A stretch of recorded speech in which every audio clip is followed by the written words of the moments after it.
எனக்கு அழறவங்களை கண்டா பிடிக்காது. புருஷன் கைவிட்டுட்டா என்ன? போராடணும். போராடி வாழ்க்கையில ஜெயிக்கணும். உன் புருஷன் முன்னாடி நீ தலை நிமிர்ந்து நடக்கணும். அவனை விட நீ நல்ல பொசிஷனுக்கு வரணும். உன்னால முடியும். அந்த செல்ஃப் கான்பிடன்ஸ் உனக்கு வரணும். நான் போராடி ஜெயிக்கிறேன்னு எனக்கு ப்ராமிஸ் பண்ண, மறுபடியும் நான் உனக்கு வேலை போட்டு தரேன். நிச்சயமா. இவ தான் புருஷனோட சண்டை போட்டுட்டு குழந்தைய தூக்கிட்டு வந்துட்டா. நான் விட்டுட்டு வந்துட்டேன். அதுக்கப்புறம் உன் குழந்தைய பார்க்கணும்னு உனக்கு தோணவே இல்லையா? பிரிந்த முதல் 2 வருஷம் எப்போதும் குழந்தை ஞாபகம் தான். போய் பார்க்கணும்னு மனசு ஏங்கும், துடிக்கும். கஷ்டப்பட்டு கட்டுப்படுத்திக்குவேன். வைராக்கியம். தோத்துடக்கூடாது, ஜெயிச்சே ஆகணுங்கிற வைராக்கியம். ஒரு வழியா மனச கல்லாக்கிக்கிட்டேன். பாசத்தை ஜெயிச்சிட்டேன். நான் ஒரு லெவலுக்கு ரீச் ஆனதுக்கு அப்புறம் இப்ப என் பொண்ணு எப்படி இருப்பான்னு பார்க்க ஆர்வம், கியூரியாசிட்டி. ஆனா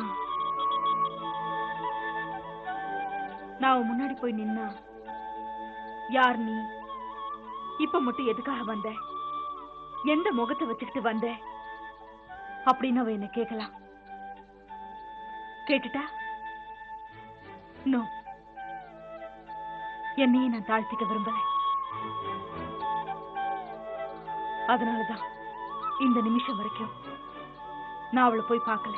பொன்மணி, கேட்கிறேன்னு தப்பா நினைக்காத. Do you still miss him?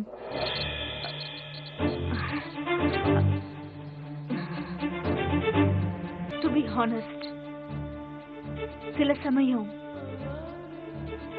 எதையுமே மிஸ் பண்ணாத மாதிரி தோணுது. சில சமயம் எல்லாரையுமே மிஸ் பண்ண மாதிரி தோணுது. பட்டும் படாமலும் பதில் சொல்ற. என்ன இருந்தாலும் பாசம் விட்டு போயிடுமா? நம்ம வேலையை பார்க்கலாமா? அதான் அதான் Ponmani PM. Hello mister Madan. Yes. தூங்குற நேரத்துல தொந்தரவு பண்ணிட்டேனா? இல்ல, சாரி, யாருன்னு தெரியல. ஓ, தெரியலையா? ஐம் சாரி, நான் யாருன்னு சொல்லிட்டு பேசிருக்கணும். நான் தான் Sivasankari, writer. Hello, how are you? So nice to hear from you. போன வருஷம் செந்தூரம் அவார்ட் ஃபங்க்ஷன்ல மீட் பண்ணது, அப்புறம் மீட் பண்ணவே இல்லைல்ல? ஆக்சுவலா நானே உங்களுக்கு ஃபோன் பண்ணி பேசணும்னு இருந்தேன். If you don't mind my asking you, என்ன இப்போலாம் எழுதுறது ரொம்ப கம்மி பண்ணிட்டீங்களா? யார் சொன்னது இந்த சிவசங்கரி எழுதுறது இல்லைன்னு? இல்ல இல்ல, மொத்தமா நீங்க எழுதுறதே இல்லைன்னு சொல்லல. இப்பெல்லாம் உங்க சிறுகதை, தொடர்கதையெல்லாம் பத்திரிகையில நான் அவ்வளவா பாக்குறது இல்ல.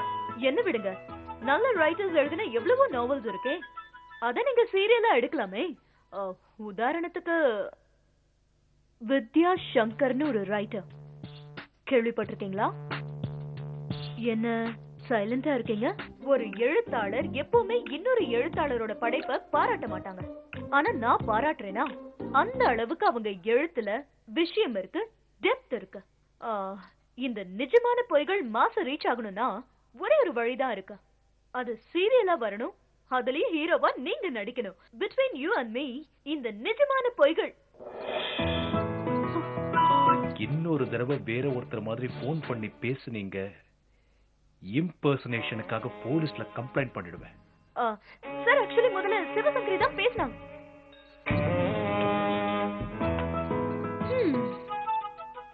Vidya Shankar, take it easy. There's always a next time.